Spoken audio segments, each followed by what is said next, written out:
The war began like a brush fire. A flicker at the fringes of my grand empire. One moment, it was merely reports of rogue pirates escalating harassment along the hyperlanes. The next, a full-scale planetary siege on a remote frontier colony. At first, I dismissed them as the usual fringe rabble-rousing. Our galaxy teemed with disgruntled races who longed to overthrow the Council's order. This, however, was different. These attackers moved not with the chaos and disorganization of typical raiders but with chilling precision. They struck vital supply lines, crippled communication arrays, and melted into the darkness long before our patrols could arrive. Whispers of this shadowy menace drifted into the halls of the Council, chilling even the most complacent of delegates. Yet, it was the whispers that did the real damage, whispers of a single word. Humans. For centuries, those primitive creatures had been confined to their single, insignificant planet, squabbling amongst themselves. We'd barely spared them a thought after the initial uplifting process had stalled, deeming them too unstable for galactic integration. Turns out, isolation bred an almost feral ingenuity. These humans were not pirates or disgruntled colonists, they represented an independent force striking from their backwater world, their motives a chillingly blank page in our data logs. As weeks bled into months, the reports piled onto my desk: lost colonies, fleets ambushed in open space, supply convoys turned to floating graveyards. The humans were a phantasm, their strategies outpacing even those of the elder races, their technology cobbled together from what should have been scientific scraps. I'd underestimated them, gravely. Every victory I announced to the Council tasted like ash. Each report, a nail hammered into a coffin slowly being built around my reputation. I'd made the first contact, a diplomatic overture meant to soothe and contain these upstarts. It was met with laughter. A crude transmission, filled with mockery and a single, garbled phrase any translator could decipher: "Come and get us." That's when the rage ignited within me. These insects, barely crawling on the galactic stage of history, dared to defy the might of the Council? My composure, perfected over 6 centuries of rule, began to crack along the seams. This wasn't just a war anymore, they'd made it a personal insult.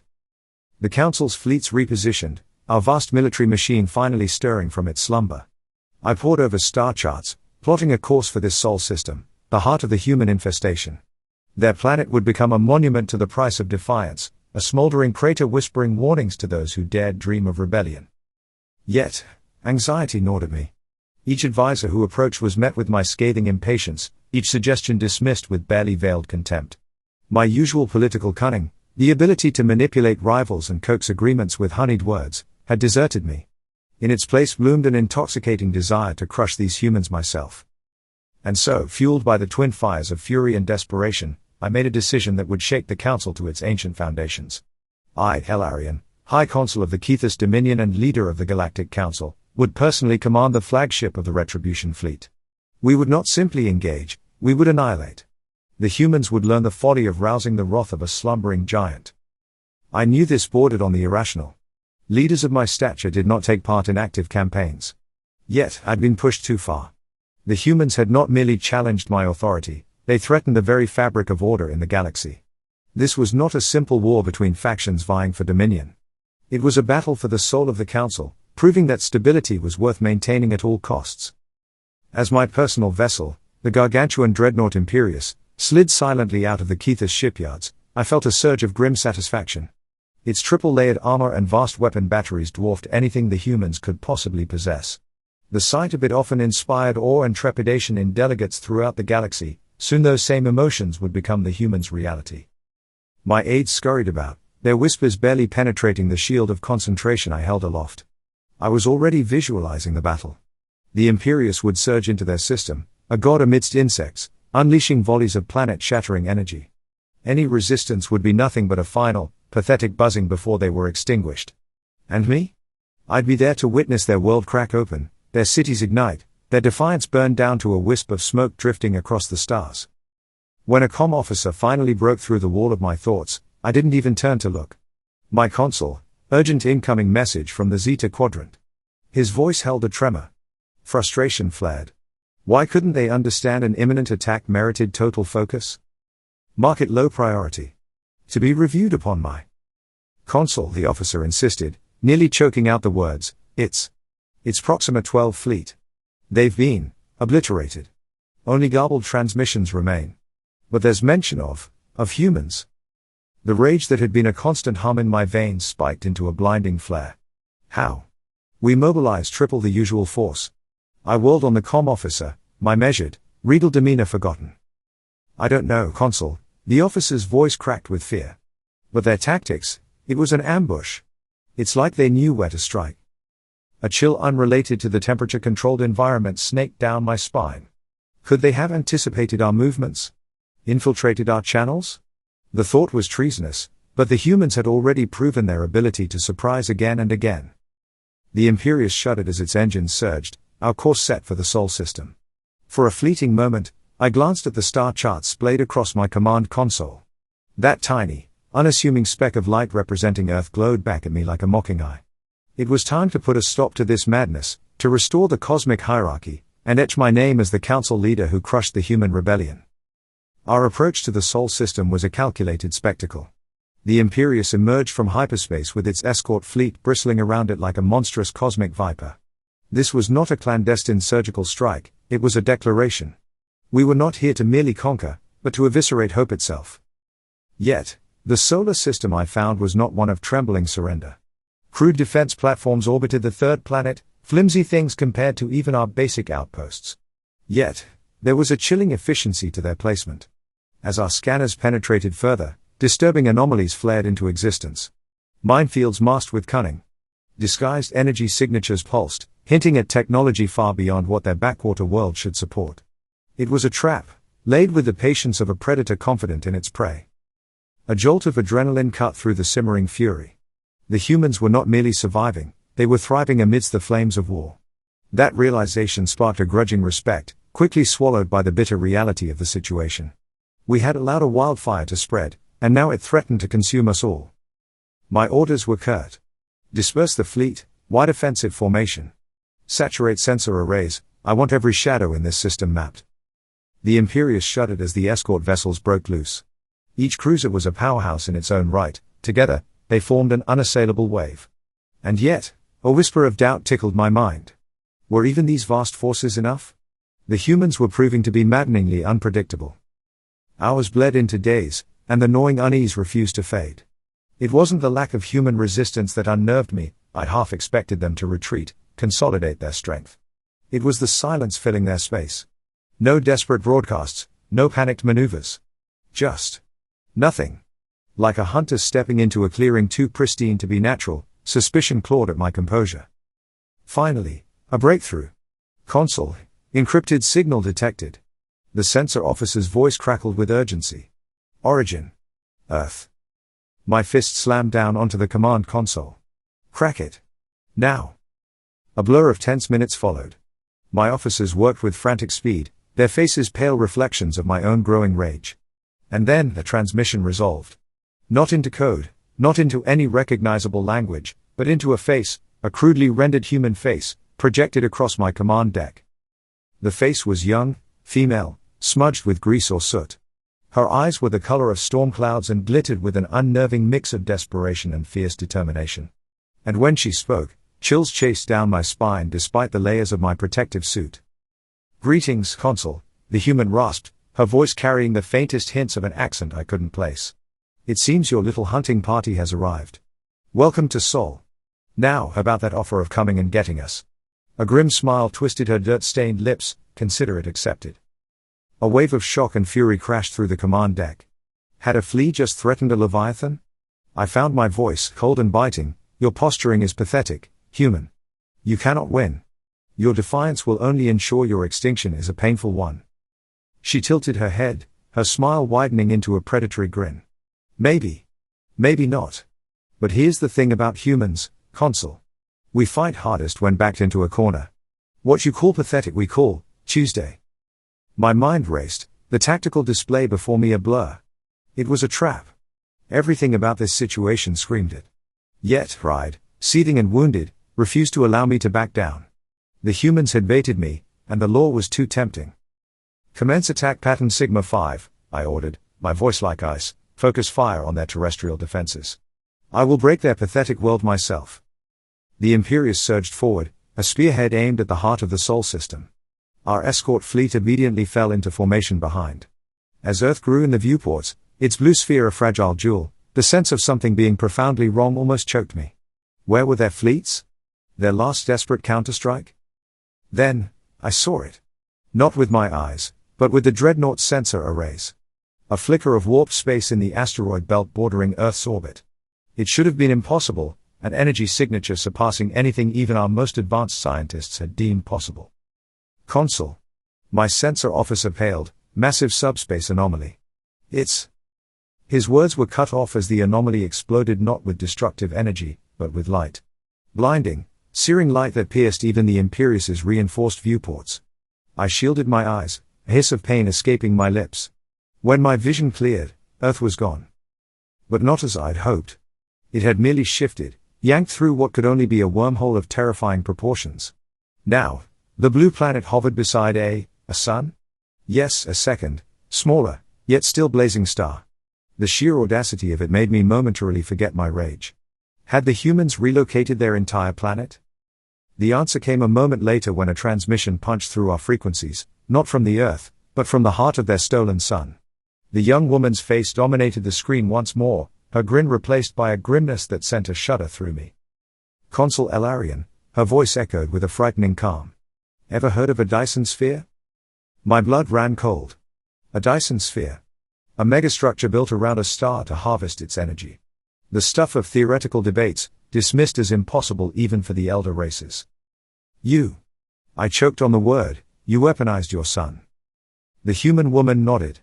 Turns out, desperation is a hell of a motivator, wouldn't you agree? Turns a little backwater world into a doomsday machine. So, Consul, about your generous offer of annihilation. She trailed off, her eyes glittering dangerously. My mind whirled, seeking a solution, an escape route, any shred of advantage. Yet, there was none. The Imperious, our escorts, my reputation, the Council's unshakable authority, all of it dangled by a thread before this upstart race and their stolen star. Now, you have a choice. The woman's voice cut through my chaotic thoughts. Turn your ships around and crawl back to whatever rock you came from. Or I open fire and turn your precious fleet into stardust. We humans are messy, Consul. We don't do clean wars. So, what's it gonna be?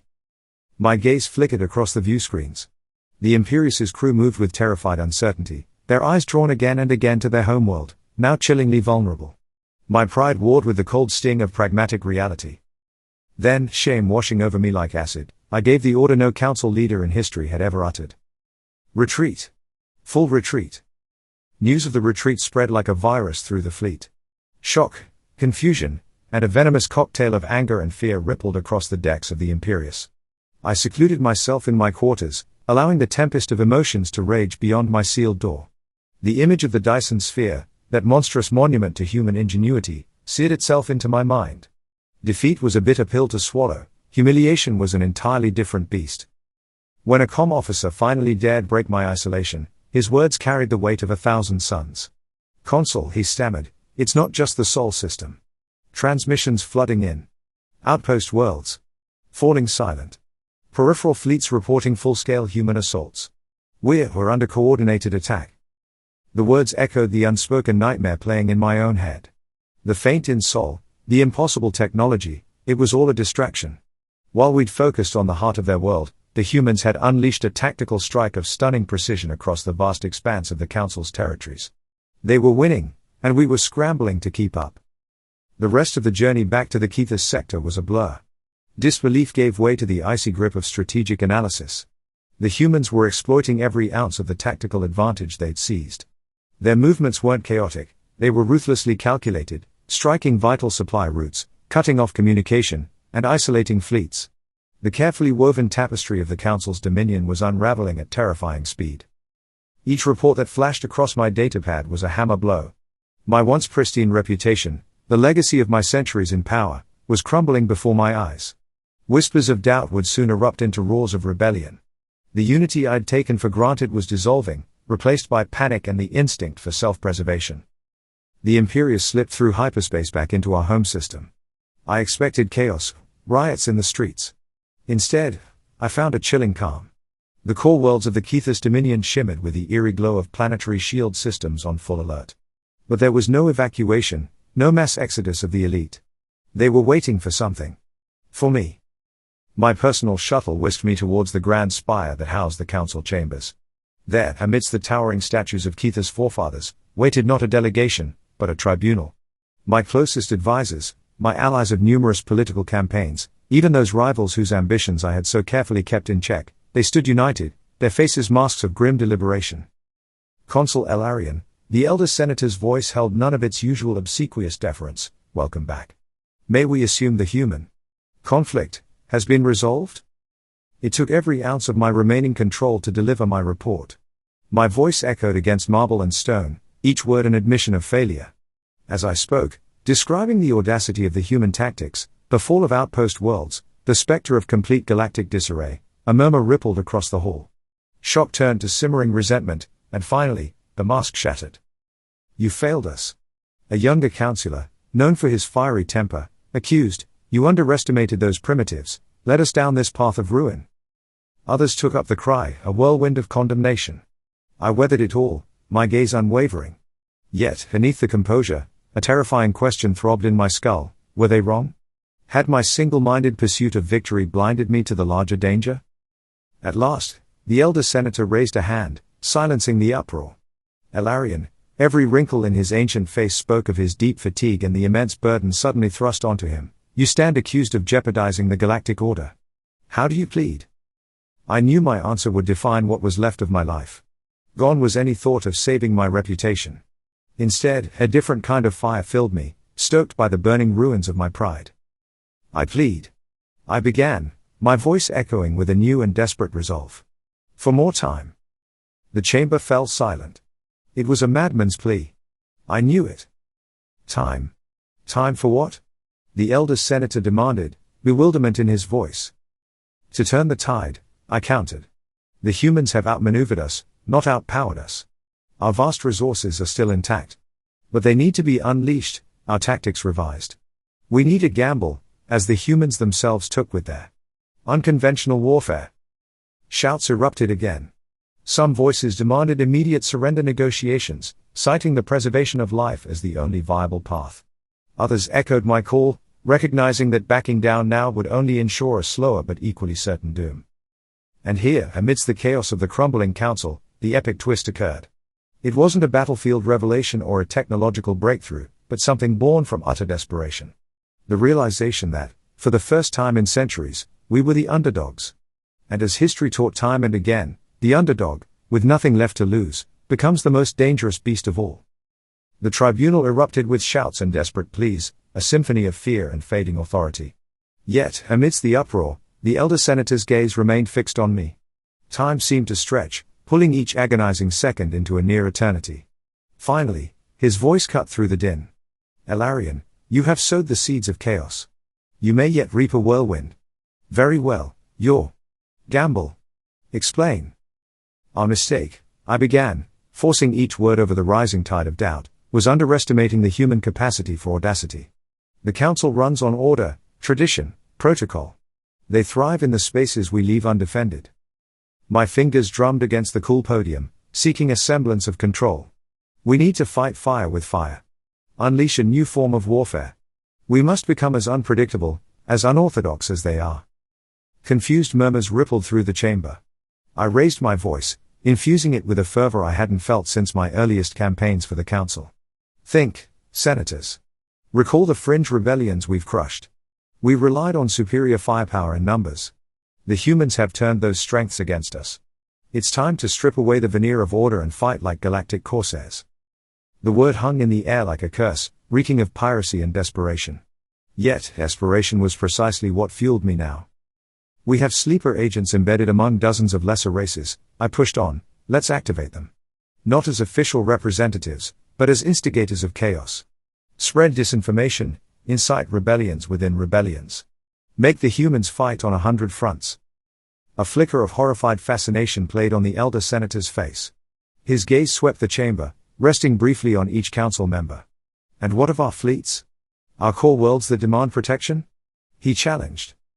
Deception, I countered, the plan crystallizing in my mind, as ruthless as it was audacious. Recall our mothballed cruiser fleets, the outdated models. Let's give them a makeover. Disguise them as pirate vessels, crewed by our most ruthless operatives. We unleash a wave of hit-and-run strikes. Cripple human supply lines, force them to defend where they don't expect it. We make their stolen star their Achilles heel, a beacon that draws them back into the darkness. The silence that followed was a chasm. Each council member met my gaze, a mixture of revulsion and a desperate glimmer of hope warring within their eyes. Finally, Gilda's senator, elder of elders, he who remembered a time before the Kethis Dominion ruled supreme, spoke. "It is insanity, Alarian," he whispered, yet there was no tremor of age in his voice. "It contradicts the very tenets of the council. But perhaps that's precisely what we need." A vote was called, a mere formality now. The decision echoed in the chamber, desperate, dangerous, and our last, best hope. I left the spire not as a disgraced consul, but as something new, a harbinger of a war the council had never envisioned. My once pristine reputation was in tatters, replaced by a grim determination. I had gambled everything, my legacy, the fate of my people, and the very stability of the galaxy we built. In the weeks that followed, the Kethis Dominion underwent a chilling transformation. Our shipyards blazed day and night, retrofitting obsolete cruisers. Agents usually tasked with delicate diplomacy were now dispatched with orders to sow discord. The Council's communication networks were abuzz with a mix of covert orders and carefully choreographed misinformation. We became a beast draped in shadow, striking from the periphery, embracing the chaos we had once so desperately fought to contain. News trickled in of the humans' reactions, confusion, escalating paranoia, resources desperately diverted to combat an elusive, multifaceted foe. Yet, the Dyson Sphere, that monstrous testament to their defiance, continued to dominate the galactic news feeds. My command center was no longer aboard the Imperius. Instead, I now paced the bridge of a purposely battered cruiser named Wraithsong. Its crew was a hand-picked mix of hardened veterans and convicted felons given a singular chance at redemption. This was my pirate fleet, the first of many. A flicker on the tactical display drew my attention. A human convoy, ripe for ambush, had been spotted on the fringes of an independent star cluster. "Wraithsong to squadron, engage at will," I ordered. The taste of victory had long grown sour, replaced by a metallic determination. The humans would pay. But to restore the council, we'd need to become a monster far greater than even they had imagined. And I, Elarian, the failed consul? Perhaps I was fated to be the architect of a monstrous new order. Each ambush we launched was a calculated strike, a pinprick designed to draw blood without compromising our masquerade. The Wraithsong and her sister ships became ghost stories, whispered among frightened human crews and defiant rebel factions alike. Confusion was our most potent weapon. We blurred the lines between rogue pirate bands, disgruntled frontier worlds, and even internal human rebellions. The humans, so confident in their grasp of galactic order, were now stumbling blind. News from the front lines brought equal measures of relief and a creeping dread. The humans, forced to react to the escalating disorder, could no longer focus their efforts. Their fleets were scattered, their supply lines fractured. Even the Dyson Sphere saw a reduction in its fearsome output as resources were pulled towards quelling internal fires. Yet for every human cruiser we destroyed, for every outpost that fell into anarchy due to our schemes, my unease gnawed deeper. Were we merely delaying the inevitable? Then came the transmission I'd both dreaded and anticipated. It wasn't a panicked plea for parley or a furious demand for surrender. It was the face of that young human woman, the one who had taunted me from their stolen star, now etched with a determination that sent a chill down my spine. "Consul," she said, her voice grim, "clever tricks. We almost believed your little charade. But we humans are also adaptable. We learn." My gaze snapped to our tactical analyst. "How did they find this frequency? This is a closed channel." The analyst paled. "Consul, I don't know. They just did." The woman on the screen inclined her head, a mocking echo of respect. "Took us a while, some sacrifices. But we traced your little ghost ships. Recognized the patterns, even beneath the deception. And now we know you're not pirates. You're scared." Anger flared, replacing the tendrils of fear. "We fight to survive, human. What else would you expect?" "Survival?" she scoffed. "No, Consul. You fight to delay the inevitable. You've started a fire you can't control. This chaos hungers, and it will devour you long before it touches us. We have contingencies." The lie tasted bitter on my tongue. "Do you?" she asked, a cruel smile twisting her lips. "We've learned a lot from watching you, Consul. You think like we used to, predictable, confined by rules. But that's not how we see the universe anymore. Turns out, Rules are for those with something to lose. A comm officer, his face tight with fear, interrupted. Consul, urgent reports. Uprisings. Multiple core worlds of the Dominion. They're not rebellions, it's anarchy. No demands, no cohesion. Like something snapped. The world tilted under my feet. My gamble, the desperate tactics I devised, they'd sparked something far darker than I'd intended. The infection of chaos had spread, not to our enemies, but to the heart of the Council itself. You see, Elarian, the human woman's voice cut through the rising din on the bridge. Humans. We can rebuild from nothing. Order, law, those are just constructs. But you thrive on order. It's the very air you breathe. Yet you, in your desperation, have poisoned that air. My mind raced, seeking escape routes, another gamble, anything to reverse the tide. But all I could see was the reflection of my own monstrous plans and the chilling determination in the woman's storm-grey eyes. Then, with a ruthless grace that made a mockery of the bumbling fools I'd believed humans to be, the transmission cut off. The last image I saw of the woman was her back, as she strode away from the comm console, towards a command center pulsing with energy. That stolen Dyson sphere loomed in the background, a stark reminder that the real battle hadn't even begun yet. As my own bridge crew devolved into a mixture of panic and stunned disbelief, a singular phrase whispered from my lips, a death knell for the order I'd so desperately tried to protect: "We've created a monster."